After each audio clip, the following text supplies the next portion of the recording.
আসসালামু আলাইকুম, সবাই কেমন আছেন? আশা করি সবাই ভালো আছেন। তো আলহামদুলিল্লাহ আমি অনেক অনেক ভালো আছি। তো বন্ধুরা, আজকে আবার একটা ভিডিওতে চলে আসলাম। এই ভিডিওটি হচ্ছে আমি কিছু লাউয়ের গাছ গাড়বো। তো সেই জন্য আমি মাটি প্রস্তুত করতেছি। তো দেখেন আমি কিভাবে মাটি প্রস্তুত করি, আপনাদেরকে দেখানোর জন্য ভিডিওটি করলাম। তো আপনারা খারাপ কিছু ভাববেন না। তো চলুন দেখা যাক মাটি কিভাবে প্রস্তুত করছি, এটা আপনাদেরকে আমি দেখাচ্ছি। তো বন্ধুরা, দেখতে পারতেছেন এইখানে হচ্ছে আমি মূলত প্রথমে কিছু মাটি সংগ্রহ করছি। এখান থেকেই, এটা আমাদের জমি, এখান থেকে সংগ্রহ করে এগুলাকে ঝরঝরা বানিয়ে নিছি। তারপরে হচ্ছে এইখানে কিছু গোবর সার মিক্স করছি, অর্ধেক মাটি আর হচ্ছে অর্ধেক গোবর সার মিক্স করছি। তো এগুলা এখন আমি বস্তায় ভরাবো, বস্তায় করে আর কি লাউয়ের গাছ লাগাবো। তো আপনাদেরকে দেখাচ্ছি যে কিভাবে বস্তার মধ্যে লাউয়ের গাছ লাগাবো। তো এগুলা হচ্ছে গোবর সার আর হচ্ছে মাটি মিশ্রিত।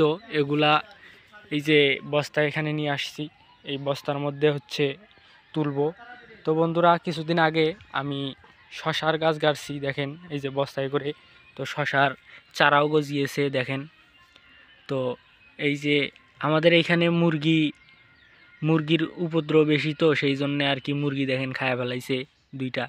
তো এই যে এইখানেও আছে দেখেন, এখানেও কত সুন্দর গাছগুলা হয়েছে। তো এইখানেও আছে দেখেন, এইখানেও আছে। তো এগুলা হচ্ছে শশার গাছ। এভাবে আর কি লাউয়ের গাছগুলো আর কি আমরা গাড়বো। তো দুঃখিত বন্ধুরা, আমার ক্যামেরাম্যান নাই যেহেতু, সেই জন্য আমি আপনাদেরকে মাটি প্রস্তুত দেখাতে পারতেছি না।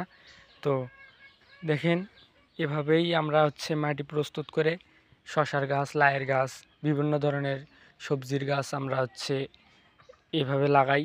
তো জায়গাও অনেক পড়ে আছে দেখেন, এই জায়গার মধ্যে হচ্ছে আর কি গাড়বো।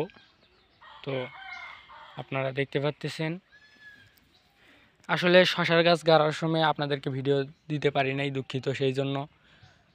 তো বন্ধুরা দেখেন, আমি মাটিগুলো প্রস্তুত করে যখন শশার বীজ যখন লাউয়ের বীজ লাগাবো তখন আপনাদেরকে আর দেখাবো, সমস্যা নাই।